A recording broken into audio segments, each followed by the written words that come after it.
Bem-vindo, bom ano, Hugo Soares. Já iremos falar desta questão da Venezuela. Hoje temos também um caso na saúde, a morte de um homem na margem sul, que ficou 3 horas à espera do atendimento do INEM. É admissível que isso tenha acontecido da forma como aconteceu? Antes de mais, queria em particular ao Pedro e a todos aqueles que nos ajudam a poder fazer este comentário semanal, desejar o melhor ano de 2026 e a todos aqueles que nos ouvem naturalmente, às portuguesas e aos portugueses. Pedro, eu diria que não é admissível que alguém possa falecer por falta de cuidados médicos atempados.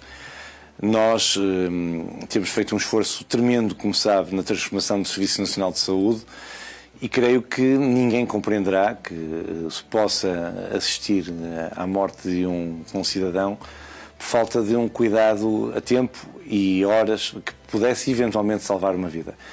Mas falta saber tudo isso. Eu creio que nestes momentos aquilo que nós vamos fazer, em primeiro lugar, e queria fazê-lo em meu nome pessoal, e diria mesmo em nome do PSD também, prestar as nossas condolências à família do cidadão que pereceu, mas é gerir com muita tranquilidade e bom senso. Eu diria até com sentido de Estado todas estas circunstâncias. Vale a pena esperar pelo inquérito que está a decorrer e que já foi anunciado, que foi aberto pela Inspeção-Geral das Atividades de Saúde, pelo IGAS, e esperar pelos resultados desses inquéritos para percebermos o que está a acontecer. Nós sabemos... Já há algumas coisas que sabemos, Hugo Soares. Mas há algumas das coisas nós já sabemos. Sabemos que este senhor esteve 3 horas à espera da ambulância do INEM. Termine, depois falamos. Mas é preciso saber porquê. É preciso saber porquê. É preciso dizer aquilo que eu estava a dizer, se me permite, que é... Nós sabemos que os recursos não são ilimitados e que nós estamos a viver um tempo em que as urgências hospitalares, designadamente em algumas áreas do país, na Península de Setúbal, como é consabido, pela falta de médicos, sobretudo, nós vivemos tempos de grande pressão no Serviço Nacional de Saúde. E isso pode ter levado a que acontecesse alguma falha. Não me parece, devo dizer, que tenha havido uma falha no sistema e no mecanismo do INEM. Não é isso que aparentemente terá ocorrido. Segundo as informações que têm vindo a lume... Também não sabemos, é um sistema novo. Estamos a aguardar pela investigação, mas é um sistema novo, como sabemos. É verdade, mas por aquilo que sabemos... Pedro, deixa-me dizer o seguinte. Nós não podemos querer, por um lado, tirar conclusões precipitadas e depois, quando queremos comentar os factos que são conhecidos, dizer que temos que esperar pelas conclusões. O que eu estou a dizer é o seguinte. Devemos esperar pelas conclusões? Sim. Não nos devemos precipitar? Sim. Mas sabemos, aparentemente, que o sistema do INEM correu como devia correr e, aparentemente, não terá havido ambulâncias disponíveis para fazer aquele socorro. É isso que, aparentemente, digo e repito e sublinho, de forma aparente, terá acontecido. E isso pode ter muito a ver com a pressão que os serviços de urgência estão, neste momento, sujeitos. Eu creio que devemos esperar cautelosamente e depois tirar daí todas as conclusões e todas aquilo que devem ser as consequências desta circunstância. E, portanto, desse ponto de vista, eu não tenho dúvida nenhuma. E a assunção de responsabilidades também. Quem é que deve... E esperar pelas conclusões. Sim. Quem é que deve assumir responsabilidades no governo desta situação? Pedro, em primeira análise e em primeira linha, para poder saber quem deve tirar essas consequências e assumir essas responsabilidades, é preciso saber as conclusões da inspeção que está aberta. Eu não vou anunciar quem é que deve assumir a responsabilidade sem saber precisamente o que é que aconteceu, era só o que faltava. Mas eu recordo que numa das últimas crises, a Ministra da Saúde assumiu, para tutela dela própria, a questão do INEM. Já não é tempo da Ministra sair? Está tudo. É tempo da Ministra sair porquê? Porque nós não sabemos o que é que terá acontecido e aparentemente... Em primeiro lugar tem de haver um responsável. O aparentemente. Pedro, deixa-me dizer-lhe... Os casos... Tudo certo. Eu sei que estamos a jogar, é uma questão de bola de neve e os casos vão se multiplicar. Não, mas é que... Não, e os casos vão acontecer sempre. Os casos vão acontecer sempre. Deixa-me só dizer isto. Aparentemente a responsabilidade não terá nada a ver com o INEM. É aquilo que sabe hoje. Mas eu não quero ser precipitado. Eu quero esperar pelas conclusões. Devo-lhe dizer que o nosso Serviço Nacional de Saúde e os nossos profissionais do Serviço Nacional de Saúde são de excelência. São dos melhores a nível mundial. Olha, eu ainda na semana passada tive ocasião de assistir e de ver divulgado, mas também, já agora, deixe-me dizer, divulgado com muita parcimónia. Por exemplo, na ULS de Braga, no Hospital de Braga, de onde eu sou natural e, portanto, acompanho com mais cuidado, a primeira cirurgia cardiovascular que aconteceu na ULS de Braga, que vai dar resposta a mais de 500 utentes que precisavam de uma resposta de cirurgia cardiovascular e que não havia na ULS de Braga, e que agora há. Eu acho que nós temos que ser, eu queria dizer frios, mas ao mesmo tempo ser É o que se faz, mas essa que racionais. é uma boa notícia, uma ótima assumir... notícia para o CNS, não apaga aquilo Sim. que aconteceu hoje na Margem Sul com a morte, com a notícia da morte deste utente. Mas aquilo que amanhã vai estar presente no debate quinzenal, imagino que sim. Vai ter de defender o governo neste caso, porque a oposição vai questioná-lo, vai pedir responsabilidades da ministra, certamente, do primeiro-ministro. O que é que vai dizer à oposição? O que acabou de dizer-me? Oh Pedro, eu não defendo o governo porque sim. Não é a missão do PSD ou do grupo parlamentar do PSD defender o governo porque sim. Eu assumo a responsabilidade enquanto líder parlamentar do PSD, na ocasião num debate quinzenal com o primeiro-ministro, de ter, julgo eu, com toda a modéstia, a responsabilidade de ter seriedade no debate deste assunto. Não há ninguém hoje no país que possa dizer, nem eu, nem o Pedro, nem ninguém, em concreto, o que é que aconteceu, ou sobretudo, de quem é a responsabilidade. Vamos esperar que seja apurada a responsabilidade. O IGAS tem, felizmente, demonstrado grande capacidade de independência, como não podia deixar de ser, e grande seriedade na análise das questões. Em todas elas, em todos os casos que tem promovido estas investigações. E eu só poderei assacar responsabilidades, fazer ou pedir para assumir responsabilidades, quando soubermos de quem é essa responsabilidade. O Pedro sabe, eu também já ouvi, que apesar de tudo aquilo que o Sindicato dos Trabalhadores do INEM disse, que aparentemente a responsabilidade não terá sido do INEM. Dir-me assim, mas é normal. Nós fomos compilando as várias informações que fomos tendo durante o dia sobre este assunto. Pedro, deixa-me só terminar. É porque há várias. É normal, alguém fica satisfeito por não haver ambulâncias suficientes para ocorrer a todas as necessidades num pico de emergência. Mas, por exemplo, Hugo Soares, o INEM, por exemplo, fala dessa indisponibilidade das ambulâncias por uma questão de falta de macas. Depois as ambulâncias ficam retidas nos hospitais porque precisamente não lhes são devolvidas no primeiro momento as macas e elas não podem arrancar da fila das urgências dos hospitais enquanto não tiverem as macas. Eu já ouço falar deste problema há quantos anos? Pedro, peço desculpa. Mas não se resolveu este problema. Uma coisa. Está tudo certo. Pedro, está tudo certo. Mas o Pedro disse-me há pouco, querendo de forma explícita apontar responsabilidades à Ministra da Saúde por ela ter assumido a gestão do INEM como ela anunciou. Eu não apontei responsabilidades, mas eu coloquei-lhe uma pergunta, não é? Não apontou. Oh, Pedro, peço muita desculpa. E disse, se fosse responsabilidades do INEM, não era tempo da Ministra sair, porque ela assumiu a gestão do INEM. Neste momento, o que o Pedro me está a dizer é que a responsabilidade não é no INEM, é aparentemente, por exemplo, na gestão da ULS, por não ter macas disponíveis para substituir as macas da ambulância. Ora, eu não vou, por uma questão de responsabilidade, não vou mesmo estar a substituir-me àquilo que são as conclusões que o inquérito do IGAS vai apurar. Porque, caso contrário, eu estava como o Pedro, não me leva a mal, e o Pedro está a fazer o seu trabalho lindamente, como o excepcional jornalista que é. Primeiro quis imputar responsabilidades ao INEM e a sacar consequências políticas à Ministra, e agora já está a dizer que aparentemente o que falhou foi a gestão na ULS em causa. Ora, eu não vou enverdar por esse caminho, porque caso contrário já não sobrava ninguém. E o diretor do INEM, principal responsável é, como sabe, a Ministra da Saúde, Hugo Soares. Não, eu não vou alinhar nisso. Nós não temos todo o tempo do mundo e eu gostaria de colocar uma pergunta sobre as presidenciais, porque as últimas sondagens indicam que a candidatura de Marcos Mendes está a perder força, digamos. O que é que acha que está a suceder para que o candidato que o seu partido apoia apareça agora nas últimas sondagens que têm sido reveladas dia após dia em quinto lugar? Em primeiro lugar, Pedro, devo dizer-lhe, o Pedro reconhecerá isso, porque partilho este espaço semanalmente consigo, que eu não embandeiro em arco quando as múltiplas sondagens deram o candidato Marcos Mendes em primeiro lugar, como também não deprimo quando a mesma sondagem, não são várias sondagens, é a mesma sondagem, aponta o candidato Luís Marcos Mendes com um resultado, ainda assim dentro da margem de erro, neste momento a não passar à segunda volta. O que eu quero dizer às portuguesas e aos portugueses é o seguinte: Nós, nestas eleições presidenciais, não podemos mesmo brincar com o voto. As eleições presidenciais são eleições muito especiais. É a eleição de um cargo unipessoal para o mais alto magistrado da nação. Não estamos a escolher os campeões dos TikToks, não estamos num concurso de beleza, não estamos sequer a escolher o líder da oposição em Belém.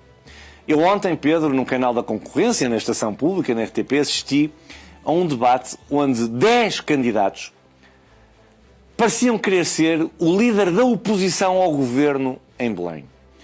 Portugal precisa de estabilidade. Portugal não precisa de andar de eleições ano após ano. Portugal precisa de um Presidente da República que seja pela união do país, que seja imparcial e independente, como o Dr. Luís Marques Mendes já o demonstrou, que tenha a experiência e o conhecimento para o exercício da função e que seja um garante de estabilidade. E eu, honestamente, independentemente do mesmo estudo de opinião, que contraria todos os outros, de resto, mas que aponta uma não passagem do Dr. Luís Marques Mendes à segunda volta, eu tenho a certeza que os portugueses farão esta avaliação. Veja bem, nós temos o candidato António José Seguro, que é uma segunda, terceira, quarta escolha, os portugueses sabem isso, do Partido Socialista, e que quer hoje ser o líder da oposição do PS em Belém. Temos o deputado André Ventura, que disse ao país, não sou eu que estou a dizer, foi ele que disse, que era um péssimo sinal para a democracia ser o líder da oposição, posição em que ele se arroga, Presidente da República, mais um líder da oposição em Belém. Temos Coutinho de Figueiredo, que disse ao país, não foi eu que disse, que a coisa que o menos fascinava e que não o faria feliz era ser Presidente da República. Ora, quem não concorre com a motivação, o orgulho e a honra de ser Presidente da República não é merecedor desse crédito dos portugueses. E temos, de resto, o Almirante Gouveia Melo, que tem feito uma campanha onde não apresenta uma ideia, uma confusão ideológica e que tem-se limitado a lançar lama para os outros candidatos. O resto para todos. Ora, eu não tenho dúvida que... Mas além dessas características que apontou, mas além das características que apontou cada um dos principais candidatos, considera ainda que qualquer um deles vai criar problemas com o governo em Belém. É isso, só para ficarmos clarificados sobre a sua posição. Eu não sei se vai criar ou não. O que me parece, de todas as posições públicas que são conhecidas, é que o único que garante estabilidade, e não quer dizer com isso que seja um apoiante do governo. Um Presidente da República não tem que ser apoiante do governo. Mas eu dou o exemplo, primeiro, dos comentários conhecidos do Dr. Luís Marques Mendes. Criticou o PSD quando tinha que criticar. Estou muito à vontade relativamente a isso. Mas os ex-presidentes da República que saíram da família política do PSD, Cavaco Silva, Marcelo Rebelo de Sousa, são insuspeitos de terem, no exercício da presidência da República, ter feito qualquer frete ao PSD. E é assim que nós queremos um Presidente da República. Que seja um árbitro, que seja imparcial. Mas é que o seu discurso à partida parecia um discurso de quem prefere um presidente em Belém que não crie problemas ao governo. Não. De quem prefere um Presidente da República que não seja um fator de estabilidade no país. Nós vivemos hoje, no mundo, uma das situações mais instáveis, de resto, as reportagens anteriores demonstravam, mais instáveis desde a Segunda Guerra Mundial. Portugal é hoje uma referência de estabilidade, de crescimento económico, de subida de salários, de descida de impostos. O Pedro acha, ou qualquer português acha, claro que a pergunta para si é retórica, que Portugal precisa de, em Belém, na presidência da República, de um fator de estabilidade. Olha, Gouveia Melo ainda hoje veio exigir a admissão, praticamente, da Ministra da Saúde, dizendo que o Primeiro-Ministro é que era responsável, veja bem. António José Seguro tem sido crítico feroz do Governo de Portugal. Coutinho de Figueiredo, veja bem, defendeu o chumbo no último Orçamento de Estado. Eu vou lembrar, a Iniciativa Liberal votou contra o último Orçamento de Estado. André Ventura é o líder da oposição. Já está aí a misturar conceitos entre candidatos e os partidos de onde eles vêm. Aqui a minha questão é... É isso, sabe porquê? Sim. Não, Pedro, deixa-me dizer-lhe. Pedro, deixa-me só explicar a minha posição. É porque estamos em campanha e, portanto, aquilo que se diz são as frases de campanha, não é? Amigo, eu sei. Pois, Pedro, mas essa é que é a questão. Aquilo que se diz em campanha, espero eu, seja aquilo que se vai fazer no exercício da função. Aquilo que nós conhecemos dos candidatos, espero eu, em coerência, seja aquilo que eles vão fazer se um dia fossem eleitos presidentes. Eu não quero um presidente que não seja imparcial. E o Dr. Luís Marques Mendes já deu prova de total imparcialidade. Ora, eu quero mesmo um presidente que pugne pela união do país. Eu quero um presidente da República que lute, que defenda a estabilidade política. Eu quero um presidente da República que, seja qual for o governo, e quero sublinhar, seja um governo do PSD ou um governo do Partido Socialista, que esteja ao lado do governo a defender a ambição de um país melhor. Eu não quero, a ideia, nem os portugueses acho que querem, um contrapoder em Belém. Deixa-me só repetir, para fechar este dossiê das presidenciais, sim. Um contrapoder na presidência da República. Houve muitas críticas a Luís Montenegro pelo discurso de apoio que ele fez a Marcos Mendes. Sabemos que é o presidente do PSD, como é óbvio, mas como primeiro-ministro não devia ter ficado fora desta campanha. Mas porquê, Pedro? Os anteriores presidentes de partidos... Não me faça a pergunta a mim, por favor, Hugo Soares. Eu respondo, eu sei, mas então eu vou responder desta forma. Se o presidente do PSD, não, o primeiro-ministro de Portugal, não estivesse na campanha, hoje todas as senhoras comentadoras e comentadores políticos estavam a dizer há qualquer coisa entre o presidente do PSD e o candidato que a PSD apoia, Luís Marcos Mendes, porque ele não aparece na campanha. Eu não dou por esse peditório. Quero ser mesmo franco e objetivo. Sim, claro que o presidente do PSD deve intervir na campanha. Estamos a falar da eleição para o mais alto magistrado da nação. Então o presidente do PSD não havia de ter uma opinião sobre a figura que acha que está melhor preparada, em melhores condições para o exercício dessa função. O maior partido português não iria ter uma posição sobre esta eleição. Mas é que ao criticar os outros candidatos, corre sempre o risco de um desses outros candidatos vencer as eleições e no futuro Luís Montenegro ter de ter uma relação institucional com um dos outros candidatos que criticou precisamente nesta campanha eleitoral. E qual é o problema disso? Qual é o problema se isso vai ou não afetar depois, mais tarde, a relação entre Primeiro-Ministro e Presidente da República? Eu vou dar um exemplo. Claro que não afeta. Não sejamos infantis do ponto de vista político. Eu apoiei, o Primeiro-Ministro de Portugal, Presidente do PSD, apoiou todos os candidatos às câmaras municipais do PSD. E outros candidatos, designadamente do Partido Socialista, ganharam eleições autárquicas. E alguém acha que o Primeiro-Ministro tem uma relação institucional diferente com os Presidentes de Câmara do PSD ou do Partido Socialista?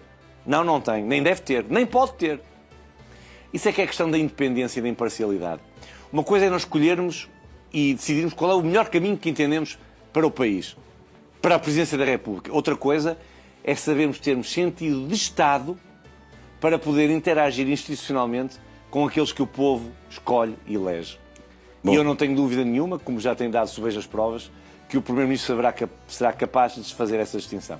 Ainda a campanha vai a meio, logo veremos o que acontece até ao dia 18 de janeiro, depois eventualmente, provavelmente teremos uma segunda volta, é verdade, nem a meio vai, estamos só nos primeiros dias. Uma última pergunta, e agradeço-lhe a resposta rápida, por favor, Hugo Soares, depois do que aconteceu na Venezuela, com o ataque americano e a retirada de Caracas do presidente Maduro, que foi agora... colocado à frente da justiça americana, o governo português reagiu falando das intenções benignas da intervenção americana. Não foi uma reação muito aquém daquilo que devia ter sido, tendo em conta o real propósito da ação militar dos Estados Unidos na Venezuela? E, no fundo, aquilo que se está a desenrolar agora com as ameaças à Gronolândia. Ponto número 1. A obrigação do governo português, em primeiro lugar, é zelar pelos 300 mil portugueses que estão na Venezuela. Isso foi garantido. Ponto número 2. Qualquer democrata, eu próprio, fico satisfeito por ver um tirano responsável pela morte de pessoas, pela miséria de um povo, ter sido posto do poder. Digo, sem tibiezas.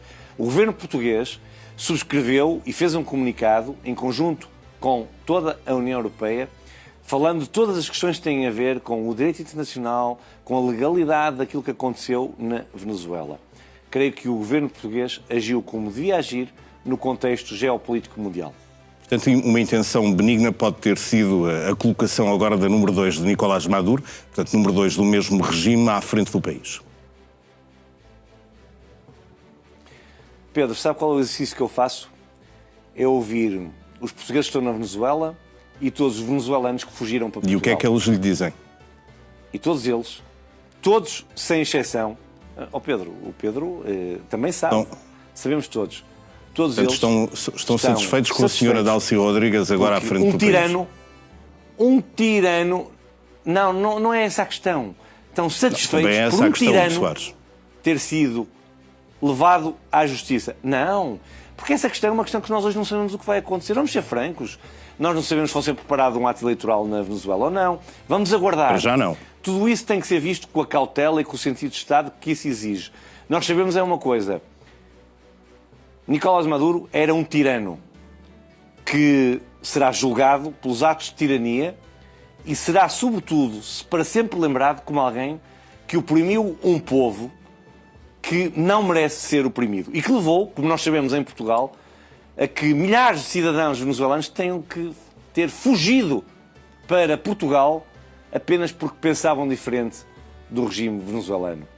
Eu sou um democrata. Para Sou terminar, pelo por 25 de favor, Abril Hugo em Soares. Portugal e sou por um regime democrático na Venezuela. Termino assim. Sou mesmo pela liberdade da Venezuela e do povo venezuelano. Hugo Soares, boa noite. Voltamos a ver-nos na próxima semana.